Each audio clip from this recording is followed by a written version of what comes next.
On October 8, 2018, Hurricane Michael underwent a 48-hour rapid intensification period where it went from a Category 1 hurricane to a Category 4 hurricane. By landfall on October 10, 2018 at 12:30 p.m. Central Time, Hurricane Michael was an unprecedented for the region Category 5 hurricane, making landfall near Tyndall Air Force Base, Florida. Hurricane Michael was the strongest hurricane in recorded history to make landfall on the Florida Panhandle. Landing with sustained winds of 161 miles per hour and a minimum pressure of 919 millibars, the storm was the fourth most powerful hurricane to hit the United States, spreading devastation far inland through many counties in northwestern Florida, from Bay County, Gulf County, Calhoun County, even through Jackson County and Leon County, where the state capital is located. Hurricane Michael was unique in that it maintained its major hurricane status all the way through the Florida-Georgia state line. As it entered Seminole County, Georgia, it was still a strong Category 3 hurricane. Across northwestern Florida and into the state of Georgia, Hurricane Michael was responsible for $25 billion in damages. These are the 31 voices of Hurricane Michael, representing the many unique experiences and perspectives of the community members who endured the storm and its impacts. Voices of hope, empathy, pain, lessons learned, grit, determination, and extensive insight into one of the most catastrophic hurricane seasons the Florida Panhandle has ever encountered. I'm meteorologist Melissa Thomas, and allow me to introduce you to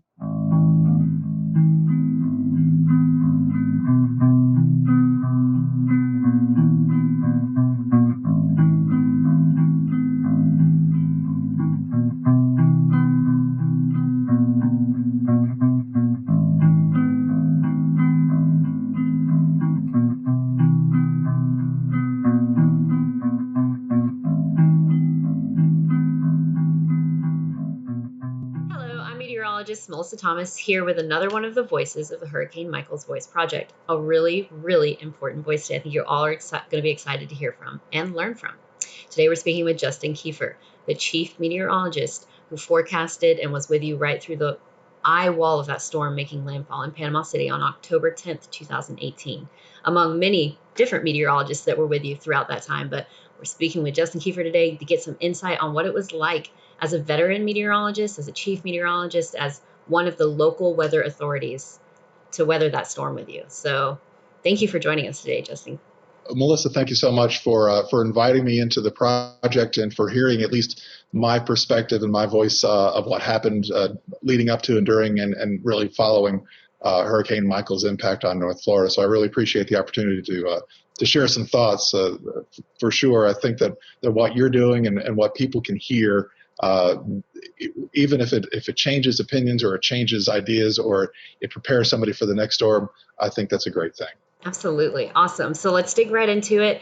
And typically I start off with, how was Panama City home to you to begin with? So give us a little bit of background on that. You living back in the mid 2000s, in 2005, shortly after Hurricane Dennis had hit Panama City, or at least grazed Panama City, our family moved to Panama City, and I began working at WMBB at Channel 13 there in Panama City. And through the years, had worked first in the morning and then in the evening, and becoming their chief meteorologist about 10 years ago, and had worked subsequently, many hurricane seasons. But I have two sons. My wife and I have two sons, and they were young at the time, and so they grew up there. Went to school throughout the district and graduated from Bay District schools. And my younger son was a rising junior last year as the storm came in. So it had been our home. It was where our kids grew up and where we had grown as adults and made many friends. And so it was our home community. North Florida had been home to our family. My wife is from Tallahassee. I moved to Fort Walton Beach shortly after high school and had worked in Tallahassee. So North Florida had been home for a long time. Yeah, and year's a terrible year to get disrupted. I feel so bad for your son on that front. You said he was a junior. That blows. He's handled it unbelievably well. The storm scattered a lot of stuff, and a lot of it became debris. It also scattered a lot of lives, and so, which was in some respects his and ours. Leading up to that storm, we had to figure out what we'd always made the plan. Okay, what's going to happen when a storm comes in? And frankly, in the previous years with Hermine when it hit Tallahassee, or Irma, we had already sort of put into play. Okay, if this thing's going to threaten, we're going to move. We're going to head out, and we're going to go to a place up to the north and be out of the storm's way. And so we had worked that scenario out a couple of times in 2016 and 2017.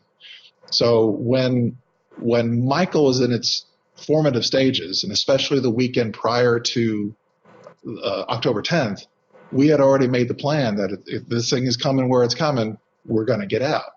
And so on Monday, the 8th, Bay District was still in school. So my son, who's a junior, went to school. But we knew, I knew as a meteorologist, and we knew as a family that this thing was going to come to North Florida. So we'd already made a plan to evacuate them. Yeah. And so after school was out, my son came home. They packed up everything they possibly could in the car that they left in, including our dog. And they left that evening and drove up to Alabama, eventually getting up to where my brother-in-law lives, which is in Middle Tennessee.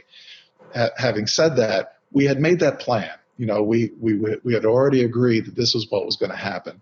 We had to get them out of harm's way, and leaving early enough that they wouldn't be leaving at a time when everybody else was, which was either Tuesday or Wednesday morning of the hurricane, the week of the hurricane. So that was, we had kind of already thought that all through. And it sounds like you had drills too leading up to it each year, like thought drills on what you were going to do. So you felt comfortable, prepared. Right. About when it's starting to form in the Gulf or down south. Well, the interesting thing is on Friday the 5th, it was still not developed. It had not yet become a depression, but it was certainly collecting, and models were looking very strong that it was going to more deeply develop. And the Hurricane Center was upping their percentages for development from 30 and 40 and 80%. And so on Friday, I left work that evening at WMBB in conversation on the air going, whatever happens, take the weekend, the weather was going to be perfect, to get everything ready. And if you've got to leave, do it now when the roads are clear, when there's gas at the gas stations, when there's cash in the ATMs. Use the weekend to do that. It was a self-fulfilling prophecy because, the storm had not yet formed. It didn't really become an entity until Sunday night that weekend. To where it's coming in the Gulf and here we go kind of thing. But the models were pretty good at handling the scenario of what was to come. It's just difficult, from inside my family, it wasn't as difficult, but it's difficult when you have prepared and looked at many hurricanes over the years to go, what's going to be different about this storm than the ones we've lived through? It's just a big cloud mass over the Yucatan Peninsula. Why are you so worried about this? But you could tell, and I don't know, maybe it was just instinctive, that this storm had a different feel in my sensibility, that this was something to really be concerned about. And I tried to deliver that message as best I could to anybody that I spoke to, frankly, that weekend. The turning point for some, at least in my mind, was I was at an event at Panama City Beach Saturday before the hurricane hit, and I ran into somebody who would have enough what's the word? Not politically connected, but he certainly had some influence on some of the structure of Panama City Beach. And he spoke to me and said, hey, should we be worried about this thing? Now, again, this is Saturday before Wednesday. And I just looked at him straight on. I said, absolutely. And he went, well, that's all I need to know. And so then he went on and did some things within the beach community that helped, protect some property and get some things prepared and, for the eventual path of that storm. So there's so many little moving pieces. And I will tell you this, that once Monday rolled around and, okay, it's in the Gulf, it's got a name and it's getting stronger, there was certainly more response from the public to be concerned about it. There was still some evidence that, okay, where's it going to go? Questioning. Because here's the thing, Opal and Ivan and Dennis, and you go back to Kate, and you go back to Elena, and you go back to a lot of the hurricanes over the years, George, they all have this little deflection point or an inflection point where, other than Eloise in 75 or Kate in 85, there was it didn't come right into the Panhandle.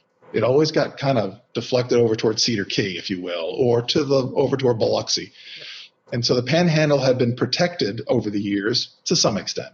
And so everybody has that in their conscience, the long-term residents. It's always going to go, it's never going to hit here. It's always going to be deflected. And I get that, because in many cases that's been the case. But the models were not showing that. The models were showing direct impact on North Florida, somewhere between Apalachicola and Destin, which geographically is Panama City. And they were locked in on that for quite some time. Consistent. And so that's what had my concern at its highest level. And it's also something else I think we'll get into a little bit later in regard to being prepared for the eventual storm. Yes. So actually, we're in the preparation mode. That's a good time to talk about it, because I kind of do preparation into landfall right after recovery. So we're in prep mode. Go expound upon that preparation note. Well, from my perspective, from a broadcast meteorologist, you're looking at everything constantly. It's not necessarily when you're working or on the air, but it was, round the clock. And one of the things is the balance point of your life and your profession. And what became evident was I was, it's neither a weakness or a strength, but I didn't sleep at night. And so, Sunday night and Monday night and obviously Tuesday night of the storms, even Saturday night, I probably got about 3 or 4 hours sleep each night, because I was running through my head every scenario. And as I ran through the scenarios, then the next point was, okay, what do we need to do? For our property, for our home. What if this tree falls here? What if this part, so I'm like going through all the steps every night leading up to, the eventual landfall. So in preparation, and sort of a advice point, I would stress to try to detach as from a meteorologist standpoint, to try to detach to some extent and get rest. Yes. Because as we will discuss, the day of the hurricane, that became evident that I didn't get enough rest, because you can't run on adrenaline for a long period of time before you start to crash. A really good point that you bring up that I want to pivot to for just a second. Balancing, as a meteorologist, you're not only having to prepare your home and your family, but you're the authoritative force for your community. So your community is relying on you to help them prepare. How did you balance, I guess, sounds like no sleep is how you balanced it, but advice on how to balance being prepared on the home front and balancing being there for the community that you're responsible for. Yeah, and that's an interesting point, because everybody that you walk up to wants to get a personal forecast. Mm-hmm. And that's not easy to do. I mean, you may not have the time, but you don't want to be dismissive of the question. And so you're almost giving a full report to everybody that you meet, stranger or friend alike. For me, if I didn't have the strength of my wife, who was able to be sort of a guiding light, and then not to be cliche, but she was could see through all the clutter that I was getting caught up in regard to just being the information point for so many folks. I was getting calls from our church. We attended First Baptist Church, and obviously that surrounds our TV station. And so I'm getting calls from their business manager, from the pastor, from, what do we need to look at? What are we looking at? And I'm getting those calls, from Sunday at service on for every, all the days, not only them, but others as well from the district, because you said from in the community point, I have a megaphone, if you will, of information, and had been there long enough to where people trusted what I said and valued my point, my opinion. So, I've got the district superintendent. I'm talking to the mayor. I'm talking to the sheriff, who are calling, and they've got me on their speed dial, if you will. And so I can't just dismiss that. It's not necessarily part of my job, but it's part of my community. I need to share what I know with them so they can make a plan. And so each and every instance of that takes a little piece of your, not only time, but your energy. You've got to, you can't just ignore or shortchange their questions. So you have to give them your full attention. So that is a great point, that as a meteorologist, wherever you're working, whether it's on the coast or inland, at some point you're going to get to a point where people look to and rely on and trust and value what you have to say. So you have to be consistent and it sounds like having the support of your wife the way you did really helped with that. So you were able to, utilize the capacity in your brain space to be engaging them and talking to them, that you could have been planning, your own preparations as well on your off time when you're not the authoritative force officially. It sounds like your wife really helped you navigate that. And it was with her help that you were able to kind of do both, 20, around the clock leading up to landfall. Yeah, she was definitely able to go, okay, we need to go do this. She had the ability to know that, all right, you're stretching yourself thin. You kind of need to unplug for a little bit, that kind of thing, which was great. It really helped in those days leading up to that hurricane. I think the unfortunate thing was I just couldn't turn it off in my brain at night. Yeah. And so that led to some, and in my company, at my work, we would have these company-wide conference calls where people are all over especially through the Gulf Coast, managers and meteorologists and engineers would come in on these conference calls with corporate, talking about what's the plan for your station, what's the plan for your people, what do you need material-wise, what do you need for technology, that kind of thing. So, but you'd have to be involved in the conference calls, and they were at 10 a.m. And when you work at night, 10 a.m. is it's not early. So I'd have to be up earlier than that, like at 9, in order to be prepared for my part that I would be included in the conversation. Yeah. So once you're done with that, you look up and you go, oh, I got to get ready to go to work. These are the days leading up to it. So it's just a piece of it.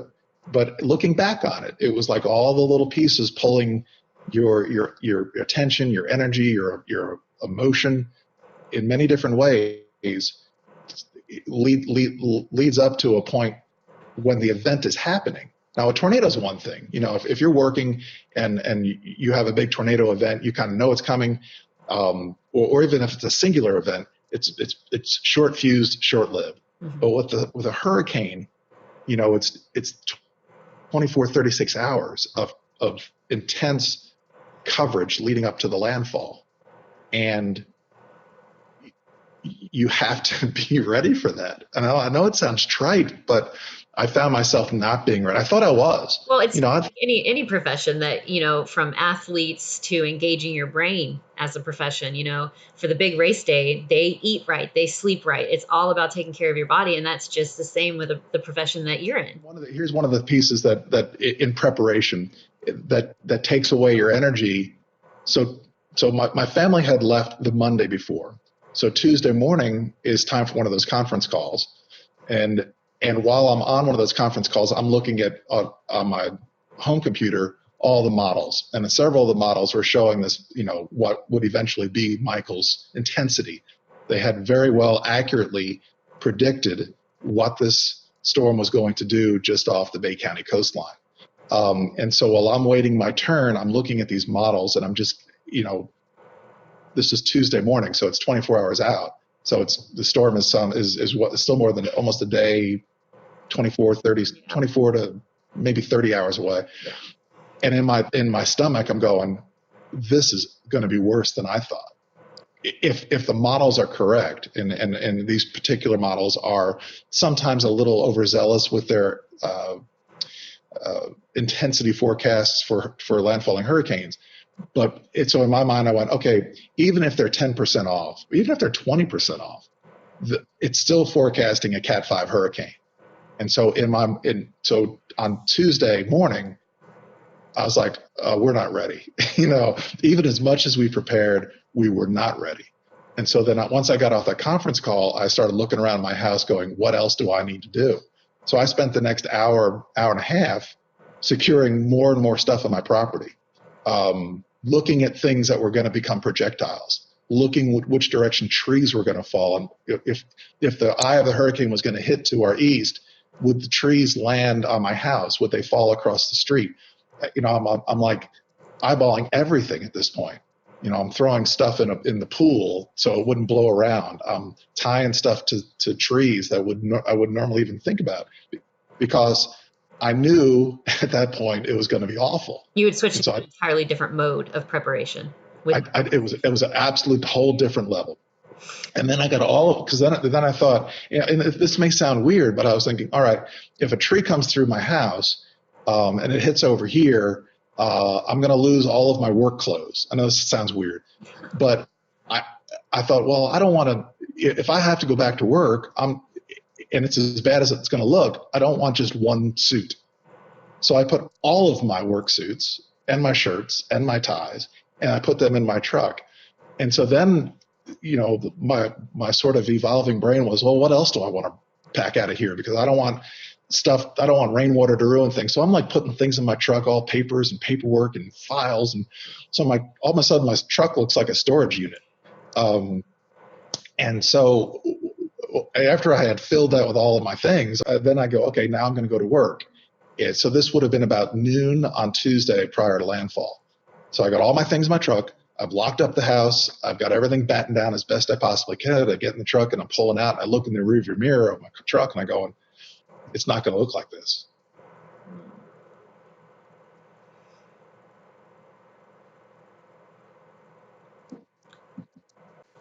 I was able to park the vehicle, my truck, with there's a parking garage next to our church that has 3 levels.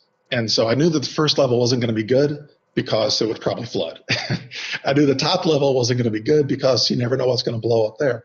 So I parked it in the middle level, locked it up. Truck, I've got a bag. I packed a duffel bag with everything I possibly could put in it.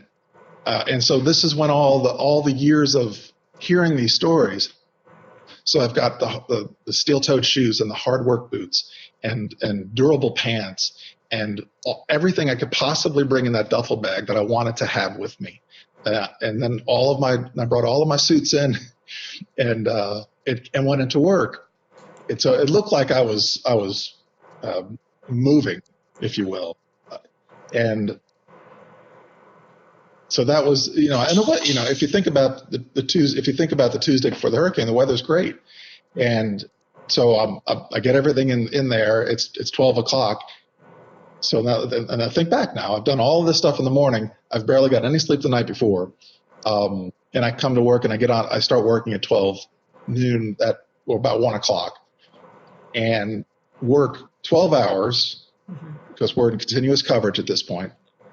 And we're doing cut-ins and updates, and it's intense. And the thing about this now, and here's another point about preparation: you're doing your job broadcasting meteorology on television, and you're calling radio stations, and then everybody at your work is walking up to you, asking you, "Hey, what's going on with this storm?"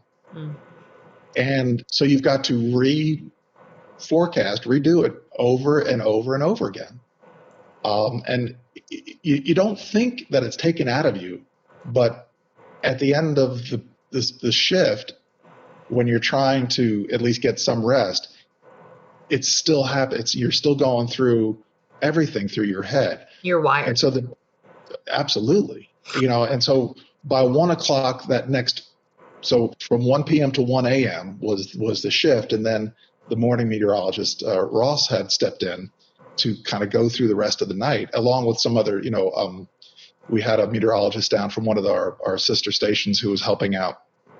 And I was like, all right, I'm going to go lay down and try to get some sleep. But that first hour of laying there on this army cot, all you could do is run stuff through your head, and there's no sleep to be had. And so here's the point of no return in regard to my sleepless night. I finally do fall asleep. It's probably about 2 a.m. And I think I had about maybe 2 hours of sleep when someone from the TV station, who thought they were in a quiet part of the building, was on the phone talking to their family, and didn't know I was where I was on this cot, saying, "Oh, it's going to be a Cat 4. It looks like it's going to be a Cat 5. It's coming right at us. We got to get out of here." And so instantly I wake up, so there went my sleep. And then also my level of intensity went up another step, because I heard what he said. I didn't see anything through the middle of the night, so I didn't know any of the data. So I got up and I walked back, and indeed, what he said was absolutely right, that it was going to become a Cat 4, Cat 5 easily. And so, I go back on the air by 6 a.m. So I tried to clean up, get dressed, talk to our bosses and our management, and it was like, it's time to go back to work, leading up to landfall. So if you talking about preparation, you've got preparation of your family, you've got preparation of your business, and preparation of your profession, but your physical preparation, what you do to make sure that your body's ready for something like that, I failed at that. Eating honey buns and drinking Mountain Dews is not the best thing to do, or even trying to pour some coffee down and eating a sandwich. You've got to get rest. And I just didn't do that from Saturday until the landfalling Wednesday.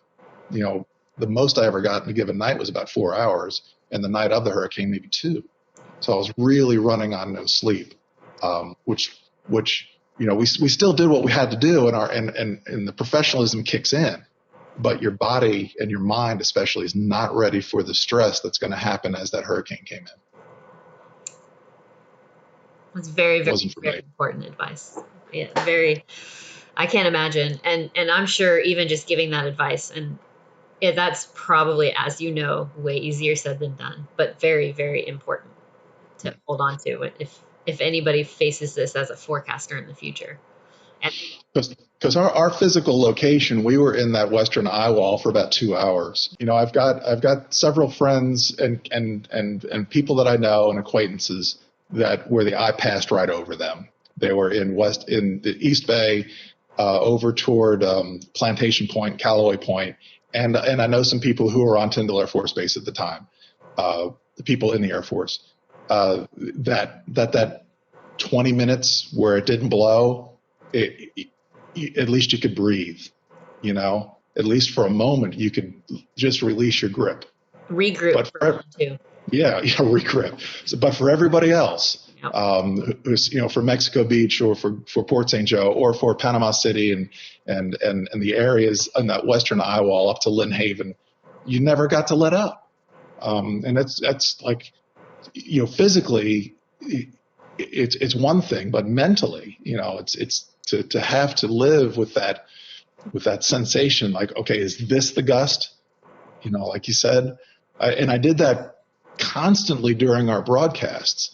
And you probably can see when you look at some video of my eyes kind of looking up, because the whole building was shaking and pieces were falling down.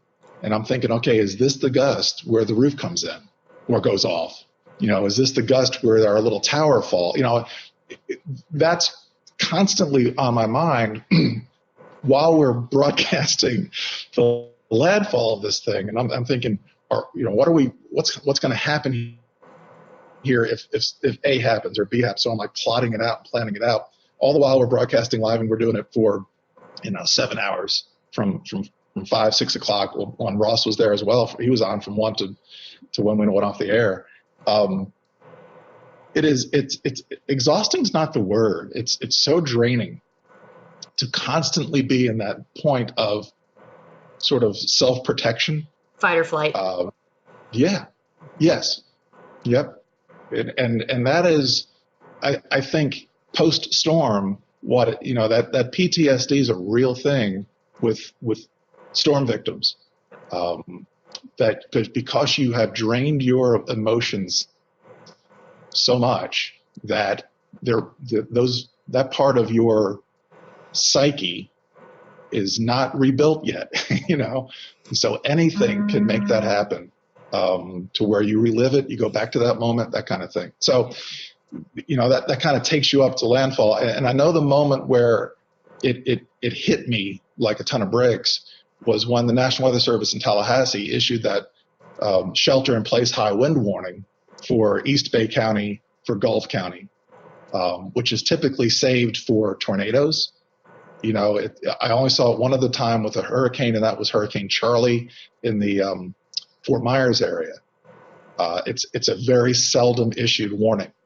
And when that came out, we were obviously on the air, and I didn't really parse the words. I just read the bulletin, and it just occurred to me that people now had to shelter in their homes in a place where they never had to before, and that this warning was so dire that to me it was like, I'm hoping that people are getting this message.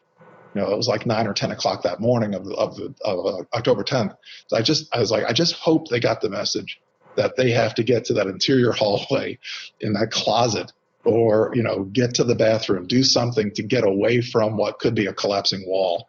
And that made it really real. Not that it wasn't real before then, but that drove a point in my head, like, this is going to be worse. There was that point Tuesday morning, but there was that point 24 hours later when catastrophe was about to happen in Bay County. And it was hard to control that moving forward that morning, because every word that you said, okay, here's Hurricane Michael, the pressure's down to 9, whatever, the winds are at 1, whatever. That didn't matter. I don't mean that flippantly. What mattered was people were crouched down in their homes. So it's hard to sort of separate the personal from the professionalism in that moment. And I kind of leaned back into, well, I wasn't quite rested enough. I didn't have, if I had more sleep, if I had more rest, if I had taken care of the days before, perhaps that point wouldn't have hit me like it did. But it did, And so, I mean, that's the reality of it, if you will. I don't look for anything more than sharing that that's what hit me that morning. Well, I think sometimes the fact that meteorologists struggle with getting certain communications across to the people they're trying to communicate what's happening, to take seriously what it is they're saying. So if anything, a little, I would think, like, solace in your experience is that if they were able to get your message when you had that moment, they were taking you seriously. And that wasn't theatric, and at the end of that, our broadcast time, after we got knocked off the air, it was weeks later when people were able to share that's indeed what happened. Some folks in Jackson County up around Mariana who were like, you know what, we kind of had lived through Andrew, or they were in some storm in South Florida. It said, but when I had said those things, it was like, okay. But I didn't, the weird thing is that I didn't do that as a course of communication. It just hit me, and I hope that didn't seem, I don't know what the word is. I didn't try to make that more than it was. I knew that it was bad, but I'm glad, however, whatever happened, whatever was coming out of my mouth at the time, or my face, that at least it made a communication point. I don't think to somebody received that in any sort of way other than genuine, and was right there with you through it. So yeah. I think Well, it was pretty raw. There's no question about it. And then I was so frustrated when we got knocked off the air. And it didn't occur to me at that point that nobody could watch anyway because everybody's power was out and our transmitter was down. But I knew that we were getting out digitally. Yeah. And so it was frustrating. Like, there was still folks like up in South Georgia and in Southeast Alabama who watch Channel 13. We couldn't get them the message anymore. At least from our location. What I didn't know is that our sister station in Tampa, WFLA, within 30 minutes had picked up coverage on the hurricane and were at least getting the information out to people upstream who were in the path of this thing. But for me, it was frustrating knowing I couldn't do anything else. Now, what do we do? And all of a sudden, our building's caving in around us. You know, the roof's fallen in. There's pieces of the roof that are caving in. You know, we had to evacuate where we were. We had to move over to the church offered early on to allow us to evacuate there if we needed to use it as a shelter. And so it was probably still blowing a tropical storm force when we all had to leave that building and walk in single file through rubble to get to the door of the sanctuary in the lobby area. And here's all 40 of us, or however many it was, and spouses and dogs and babies. And there were already people in there who had evacuated to that place. So there might have been close to 70 or 80 people in the lobby of that church for the night of the 10th into the morning of the 11th. And that was another wild night. So then all of a sudden you're in a recovery mode, and you're in a survival mode. To survival mode. So you're not. Yes. So we spoke about a pre-interview, which I think is something good to touch on. You're going off air. Now you're trying to seek shelter. The worst of it has moved into your location. Your family's already evacuated in Tennessee. So they're trying to get in touch with you, and the communications with Verizon and cell phone carriers are down at that point. So now all that your family on the outside got to see is you're evacuating, you're leaving the building, broadcast is down. Yep. Yeah. It's a nightmare scenario for them because they didn't know. They were only able to get one text from a coworker in the subsequent hour after we went off broadcast. I couldn't talk to them. I did not get to talk to them for another. I lost track of time a little bit, but I think it was the next day. But there was the Verizon coverage, and that's well documented, was terrible. AT&T had at least one tower that was still working, and some of the people who were working with us had AT&T phones that we were able to use. The coverage was awful, but at least we could get some calls out. And then I was able to call my family and say, okay, here, we're okay. It was a day later. And I know in some cases that's not necessarily everybody's story, but for me, it was a day later. And it was only because a coworker had a phone that worked. The survival mode thing was really what was next, the next part of it. And that has its own set of consequences of trying to survive through the aftermath and the rubble. A lot of people at my work lost their homes. I don't think anybody except for a couple people didn't have damage, and at least the roof of my house wasn't broken, so the water didn't come in, so it was livable, if you will. So I decided that next day, I'm just going to go stay in my house. Without power, without water, obviously, but at least I've got my roof and my bed. And what you don't expect to hear is gunfire in the middle of the night. What you don't get used to hearing is generators running constantly, all night long. And chainsaws. And the chainsaws, at 7 a.m. they're up cutting. And without AC and without water, just what's going to happen. Where are you going to get a meal? Where are you going to eat? Travel was really spotty. being able to leave town was very spotty. And so for me, it was, let's get up and survive today. Starting the next day, what am I going to do to get past this day? You can put enough water aside, the 3 days of water, which is now really needs to be 5 or 7 days of water. Yeah. But you can't plan on not being able to flush a toilet. I know that sounds kind of crude, but you don't make that plan.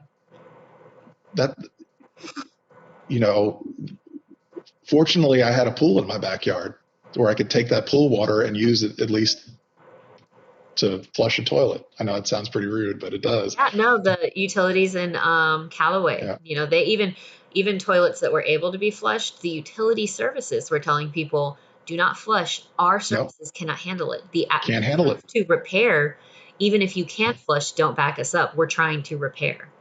So Right. our situation is And a hectic situation. that first week, probably into the next week, if just decide if those services didn't come back online, it was going to get really bad because people were still flushing toilets and the system was not able to handle it. And it was broken in many places and there was sewage coming out, that kind of thing.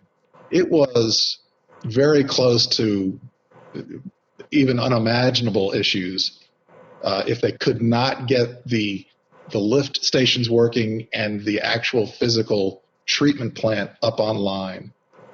It was I would say it was just a couple of days away from it becoming a human story of unimaginable consequences. And the smaller communities like Lynn Haven and like Callaway, that your resources are already stretched thin, your people are scattered, and then having to go, okay, we got to go fix everything. Just tremendous. The weeks, the 2 weeks, 3 weeks following it to get services back in some form or fashion. Unbelievable. We're working towards that end in some cases without homes. So they've lost almost everything and everything in some cases, and they're working to prevent that human crisis. The getting everything back online, getting the utility stations running, and it just, that to me is so powerful what we are capable of. Like That's right.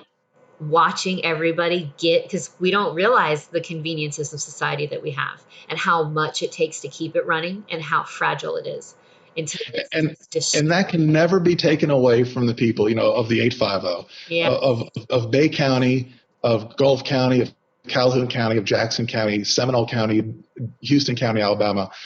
That, I wouldn't even call it camaraderie. That brotherhood, that fellowship that occurred with, to the people who lived there. When everybody left, when everybody moved on, and the next story, and it just became us to get through it. That while it's a terrible thing, that bond will never be broken with those people, with the people of that community. And it's hard to describe how that it affected DNA. I think it affected everyone, and it probably affected everyone the same way in regard to, we're going to come together and we're going to fix it and we're going to rebuild it, no matter who's noticing from the outside world. And that's kind of North Florida. If it's going to be, it's up to me. It's like, I'll just take care of myself and my family and we'll move on. And that's sort of the ingrained in North Floridians to begin with. And that camaraderie and bonding that occurred with that goes with the displaced family members and community members as well. So you're up north, but you're still with us and we're still with you. That goes with you. So this story and this experience and what you witnessed, that's with you up there. Like, that's, no distance can separate that. And I agree with that.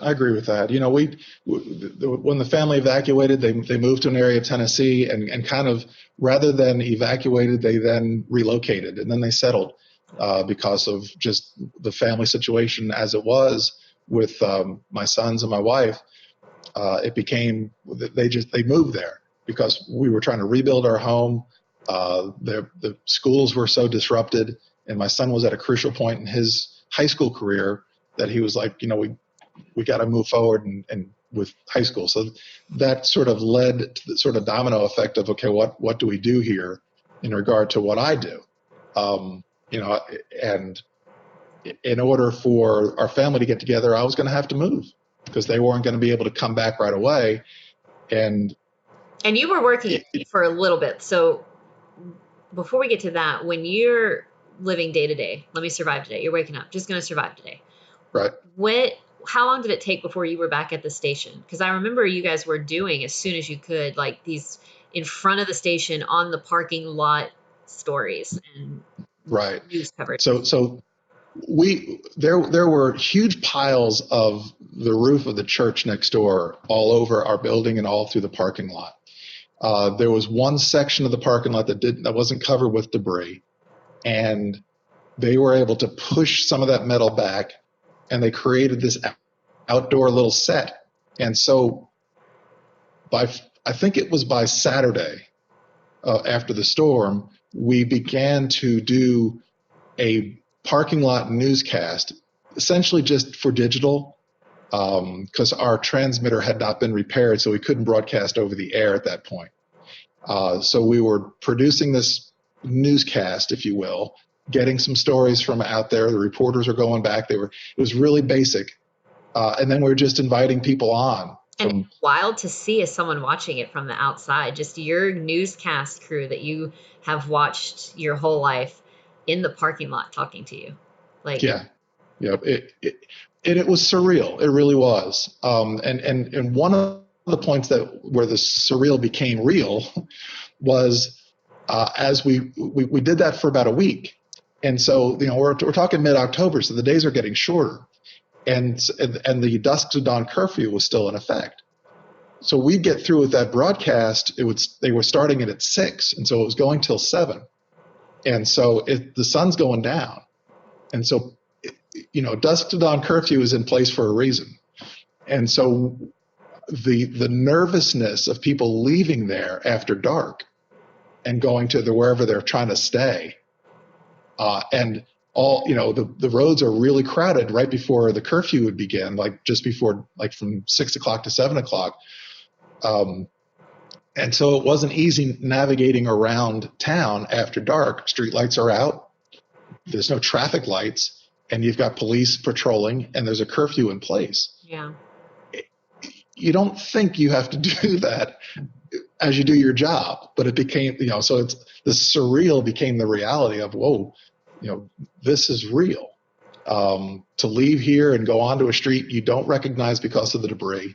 There's no street lights. There's no lights. It really, utterly surreal situation. But yet everybody that I worked with, and then from all over the country that worked with our parent company, were coming in and helping to produce, to get the story out. From a weather standpoint, there was very little that I could do at that point because we didn't have the internet to get weather graphics. But we were able to do some things, get some stuff up online, do some Facebook Lives and stuff like that the weekend and the next week. But those first little newscasts from the parking lot until we could get back inside the building were, I think, sort of a snapshot of Channel 13 of WMBB. It's like, we just got smacked pretty bad, but you know what? We're still going to do what we do. And no matter where we did it, which was on director seats in a parking lot, but we were able to pull it together, and it was a point of communication where we could get at least information out of what's happening in our own little way. Right. So yeah, that was pretty an amazing week or so until we could get back inside the building. A couple of things that were sort of remarkable, like that next weekend. I was checking on some of my wife's family in the country club area of Panama, of Lynn Haven, and the home that this woman was in, she's an elderly woman, was demolished, but they were there and they were gathering their things and they were about to go over to Pensacola to stay. And to sort of geographically describe, the country club is a golf course in a community that's right on a bay, and it's sort of in the middle of Bay County, and it's clear from the bay into north sections of Bay County. And apparently Verizon got a sell up in the northern sections of Bay County at some point that weekend. And so I got up there and I was speaking to this relative of my wife's, and then all of a sudden my phone, all the texts came in. How did it not fry? There was 300 texts, and all of them came in. And I get texts for like weather alerts as well. So every weather alert related to Michael was coming in because there was just a backlog. And then every text from family, and when we got knocked off the air, like, are you okay? What's going on? And it was just, I just held the phone in my hand and it just was just scrolling texts. And I had to stop. I sat on the sort of the front of my truck and I was just watching this stuff roll in, thinking this was, a sort of a description of the storm in text fashion as it was relayed about 4 days later. Just one of the odd things, and a nuance. A nuance, absolutely. And one of the things about Bay County and about Gulf County and the storm, the affected areas that were really damaged and devastated, you didn't have to go that far to the west to where there wasn't that much impact or damage. And certainly once you got into the next county, it was okay. And I forget which day it was, but my boss said, don't come in today, just don't come in. You need a day. And so I drove over to see my brother who lived over in Santa Rosa Beach, which is in Walton County. And I go across the bridge at Inlet Beach on Highway 98 heading into Walton County, and there's cars everywhere off the road. And I was going, what? Nothing really clicked in my mind. And then all of a sudden my phone lit up again. And apparently once you got into Walton County, the cell service was awesome. And so people were pulling off the road to use their cell phones. That is so, wow. That's a nuance. Wow. It's like, it's hard to believe that you have to travel out of your home in order to use your phone, And I got over to my brother's house and had like the first hot shower and a hot meal and that I had in quite some time. And you just think, well, they don't know what's going on.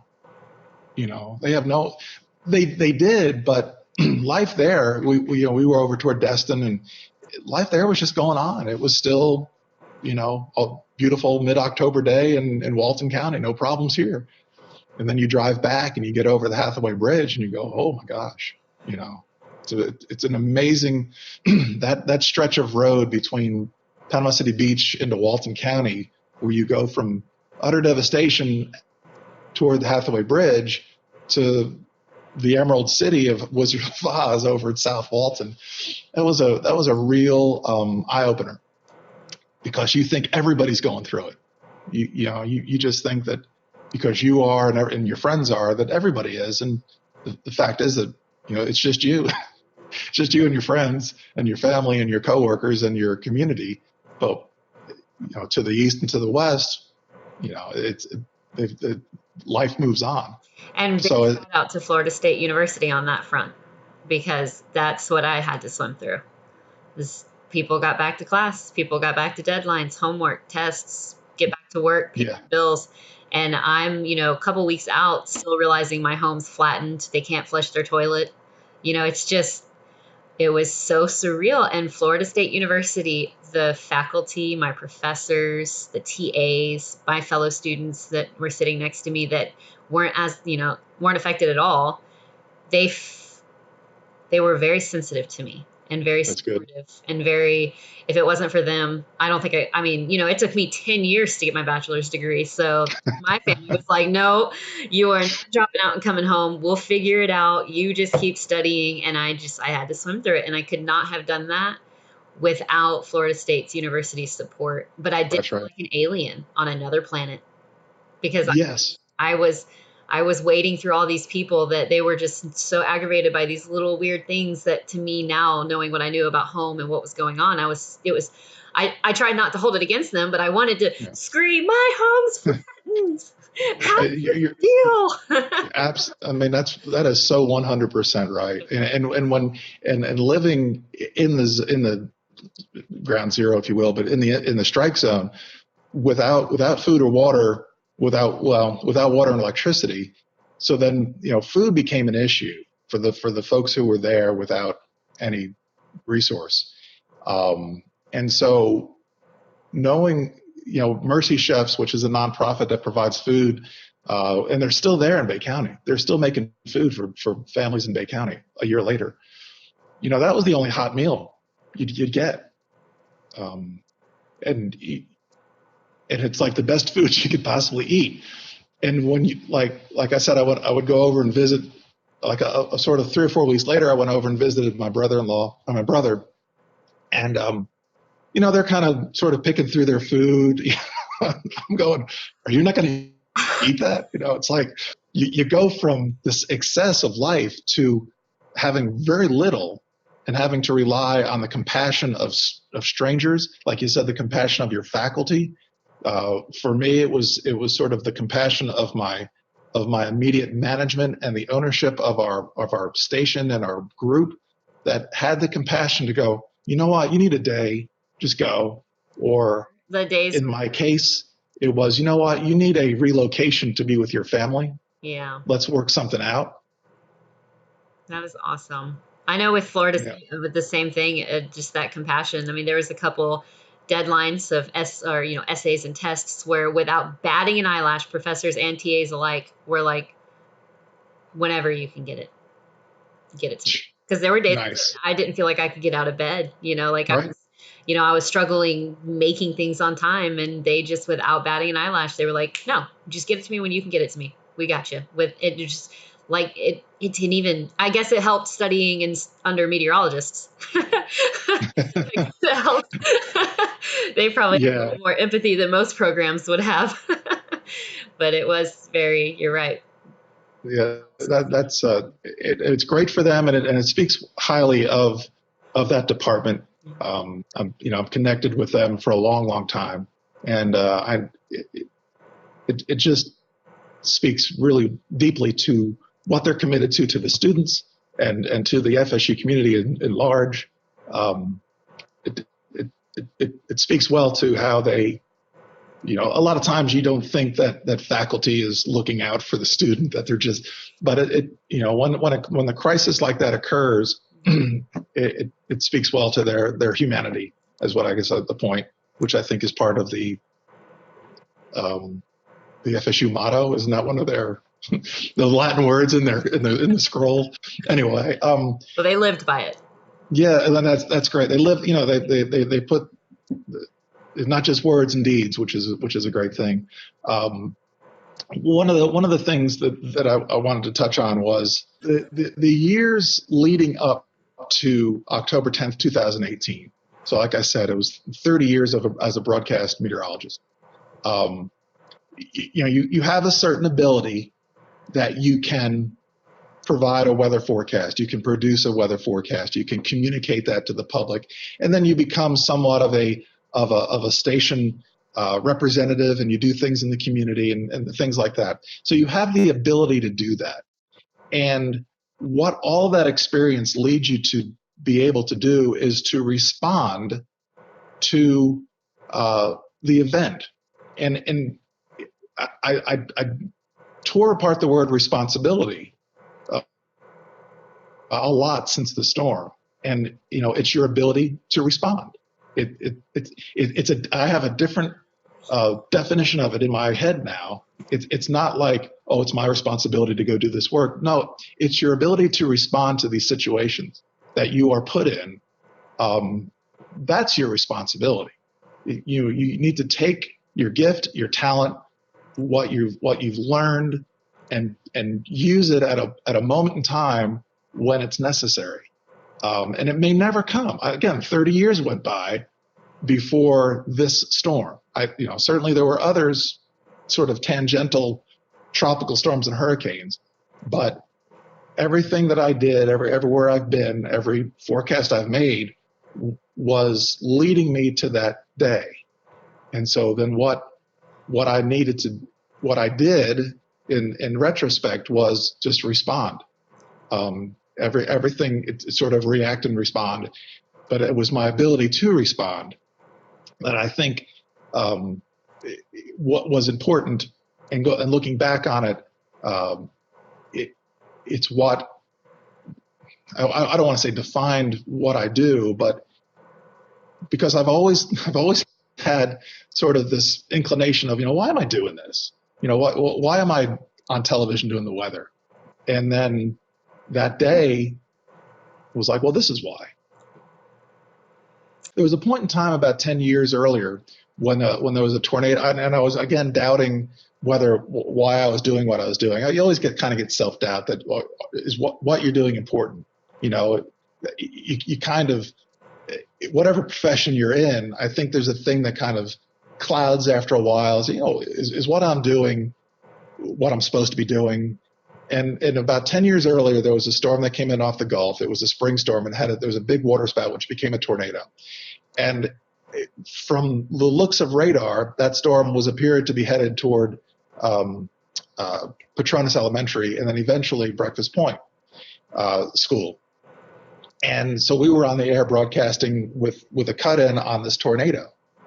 And it snapped my perspective around to the point of, this is why I do what I do. The daily forecast is what I'm supposed to do, but it's at moments when you are put in a position to communicate urgent, life-saving, threatening weather that you have to rise above the rest of it and say, okay, here's what's going on and here's what you need to do. And again, that was a moment like 10 years earlier that sort of refocused what I did as a profession. And, again, you got to go back, you got to go 10 years later and to that point of, well, this is why I'm here.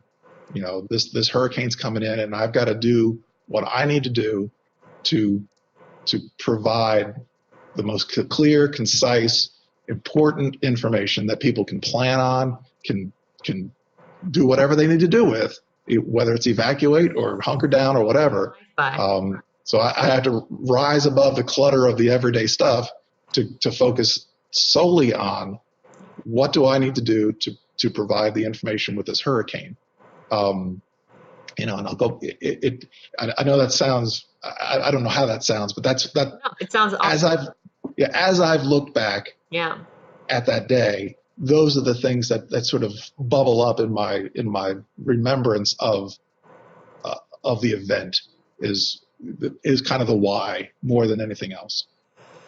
I know there's quotes out there and I won't do any of them justice, so I'm just going to paraphrase probably a bunch of them all in one. And I feel like I've heard something similar, and it's always reminding people when they chase their dreams, when they chase their passions, when they do something they have a calling for and it's meaningful to them, there's only going to be a few moments in their life where it is the imaginative, impactful that they feel like it's going to be getting into it. There's only a few moments in your life that stand out as why you did what you did, but it's all the in-between that prepares you for that moment and to deliver correctly in the moment. But that moment isn't your entire career. And that's the same for everybody. That's a great point. Yeah, the moment is not, it might be career defining, but it's not your career. Nope. I love doing what I do. I like building a forecast each and every day and then delivering it out there and letting people consume what I produce and plan their day. That part of it I love. I had someone text me or email me just prior to the hurricane, and it was just a simple sentence. Well, I guess you've got your storm of the century, and it was the last thing on my mind.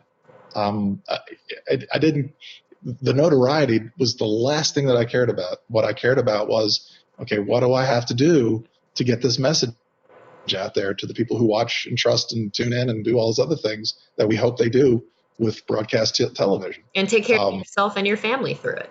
Well, yeah, there's that part as well. A lot of pieces, a lot of moving pieces the week of, and then the subsequent weeks following that storm for sure. At what point did the move north start to become a reality for you? At what point in your recovery throughout the year, in the following months, did you start to realize I'm moving? It wasn't. Frankly, I was quitting. This may be a little bit too transparent. No. I was going to quit. And because a meteorologist in your shoes 5 years from now, 10 years from now, and they run across this and you help them go, okay, I'm not alone. I'm not. Because I didn't want to be 8 hours away from my family, because they were going to stay where they were going to be. And if I kept working where I was working, there'd be, this big giant 8 hours of distance by car. So I didn't want to do that. So into the fall, into November, I think it was around Thanksgiving, I went to my management. I said, this may not be what I need to do anymore, and I'm going to have to figure out something to do where my family is. And they were like, just wait a minute, just hold on. And subsequent to that talk, some things were happening at where I'm at right now, where there was some personnel moving, and I was able, and it wasn't like, oh, we're going to take you and put you here. I had to interview for the job, and I need to be the right fit for this position. And it's worked out great, but that didn't happen until early December. And then the chain of events that occurred after that, the things that sort of unfolded in our lives were miraculous, if you will, because once, and I hadn't even come up, we decided to go ahead and put the house on the market to sell. Our realtor said that because the house wasn't cracked open and the water didn't get in, that it was a premium on houses like that in Bay County. And that she felt with all of the repairs that were still being done, I was still in the need of a roof and the fence and the pool and all some of the stuff, but the house itself was intact. So we put it on the market and it sold that week. Some people were trying to rebuild their home that was flattened and they wanted a place to live, and they were able to buy the house. And then I got the job here in where I'm at in Knoxville, and we closed within a month, and I moved by the end of January. So it was less than 2 months. I went from, I'm probably going to give this up, to having a job in a town that's great. My family was able to move over in the subsequent months, and we're still able to put some pieces back together. But from December 1st through the end of January, that all unfolded. Now I know it's not typical, and people still have their stories, and they're still rebuilding and recovering. And I know folks who still haven't even been able to rebuild their houses. So for me, I'm blessed in that regard. I do feel a little guilty because of that. But for us, it was exactly what needed to happen. And that's been another part of the emotional sort of roller coaster of this storm, is we've been able to get our family back together at a point when, it was possible we couldn't have been able to do that. So that's been good so far this year. Yeah, that's amazing. And I'm glad it worked out like that for you. And I think, it's different with you moving to a different town, but I think that's amazing how it unfolded for you. And people even in town though, that got back on their feet quick, because there's quite a few families that were able to get to a position where they felt comfortable way faster than most. And there's that trend of, I feel guilty for that. I feel guilty for that. I feel guilty for that.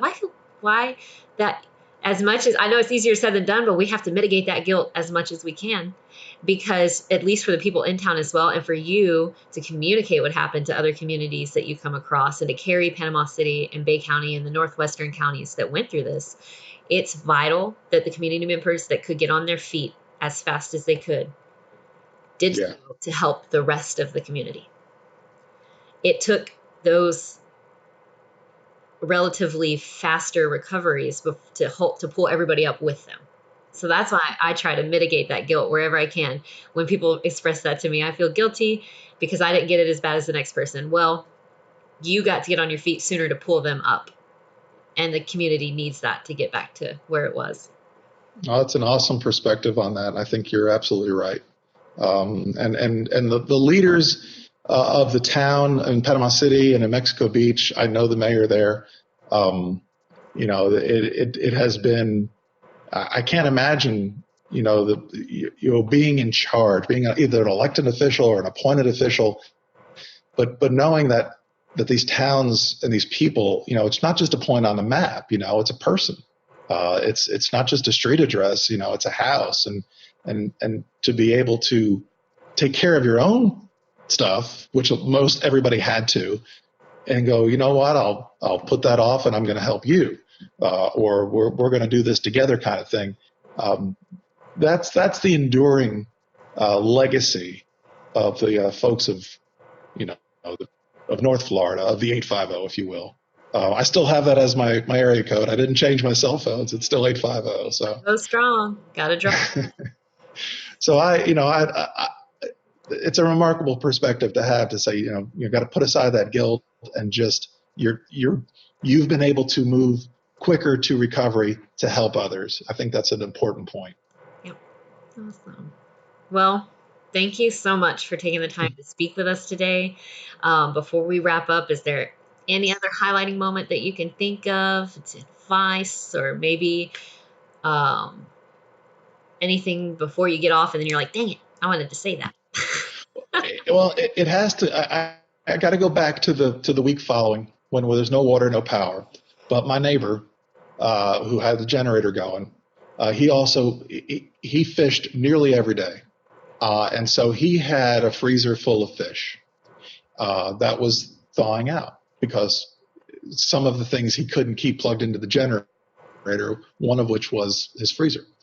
So one night I came in from after one of those parking lot broadcasts, and I got in the house, had my lantern on, my flashlight, and there was a knock at the door. And it was my neighbor's son, who I worked with. He worked at Channel 13, who had a plate of fried scallops and grouper and French fries.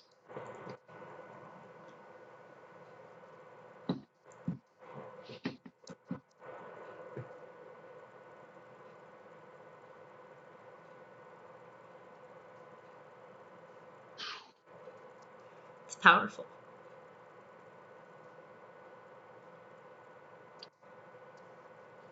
Yeah. And that was some pretty good tasting food. It was as fresh as, you worked at a seafood restaurant. It was as good as the seafood that y'all would make at the captain's table. Oh. It was so good. It was like perfect. And so it's not really a highlight. It's more of like just a point in the middle of that storm.